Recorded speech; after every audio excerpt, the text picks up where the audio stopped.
शंभवे गुरुवे नमः, शंभवे गुरुवे नमः, शंभवे गुरुवे नमः। प्रणाम करती हूँ जगत गुरु शिव गुरु माँ भवानी के चरणों में मेरा प्रणाम स्वीकारो। प्रणाम करती हूँ साप दीदी के चरणों में मेरा प्रणाम स्वीकारो। प्रणाम करती हूँ आप सभी गुरु भाई बहनों के चरणों में मेरा प्रणाम स्वीकार हो। आगे सुनते हैं पुस्तक अन्न में लाकर पेज नंबर 39। पटना से उन्होंने अपनी पत्नी नीलम को पत्र द्वारा इस घटना की सूचना दी कि मैंने शिव को अपना गुरु मान लिया है, आप भी मानिए। उनकी खुशी का ठिकाना ना रहा। सोचा चलो आखिर उन्हें किनारा मिल ही गया, जबकि जाने अनजाने इन्होंने भी शिव को अपना गुरु मान लिया था।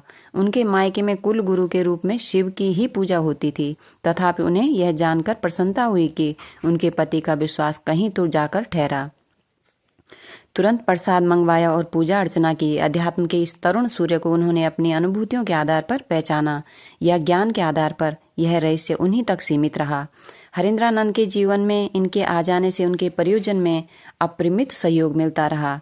संशय के काले बादल अब भी हरिंद्रानंद के मन प्राण से हटे नहीं थे। पूजा पाठ के घुमावदार उनके पगडंडियों में चलते चलते हुए क्लांत हो चुके थे। जीवन की त्रासदी बढ़ती जा रही थी। हालांकि उन्होंने शिव को गुरु मान लिया था, पर मन अविश्वास की काल कोठरी में अभी कैद ही था। शिव को गुरु मानने का तर्क संगत गणित तो दिमाग ने बनाया था, किंतु मन को अब तक की जीवन यात्रा ने भाव शून्य कर दिया था। वे पत्नी से मिलने डालनगंज होते हुए मनातू आए। 2 दिन के बाद छोटे साले ने कहा, मेहमान गया चलिएगा, मैं ब्याकू से जा रहा हूँ। ब्याकू अंग्रेजों के जमाने की कार थी, जिसकी सवारी लोगों को काफी आकर्षित करती थी। हरिंद्रानंद तैयार। कार थी तो पुरानी, लेकिन सांप की तरह सरासर कर चलती थी। तो 2 दिनों के बाद गया से वापस चले। गाड़ी ये खुद चला रहे थे।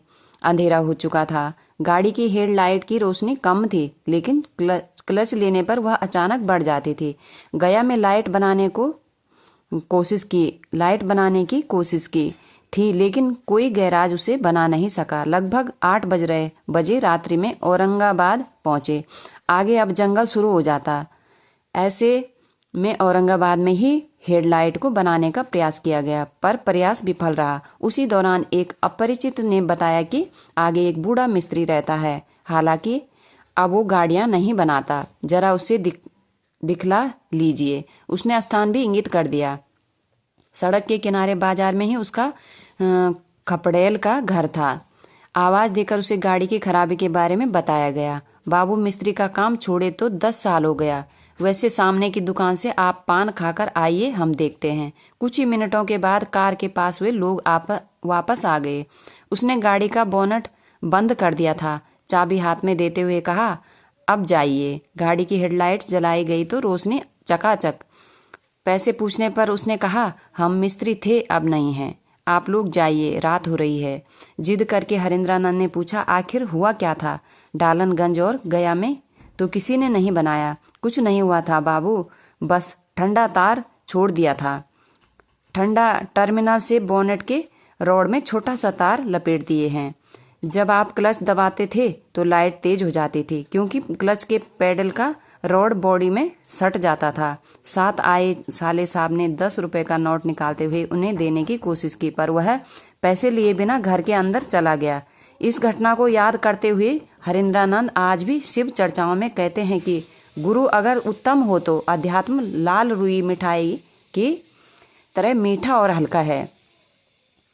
भौतिक और पारलौकिक सोपानों को क्रमशः पार करते रहने के बावजूद हरिंद्रानंद की मानसिक स्थिति असामान्य ही रही। उन्हें यह दुविधा होने लगी कि जब कोई गुरु होते हैं तो मंत्र एवं साधना की प्रक्रिया बताते हैं। मेरे गुरु शिव तो शरीर में है नहीं, तो मंत्र अथवा दीक्षा कैसे मिलेगी?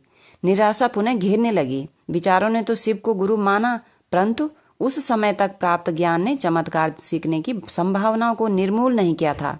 शिव को गुरु मानने के बाद भी अविश्वास और हताशा थी। इसकी प्रामाणिकता पर शंकाएं उठती रही थी।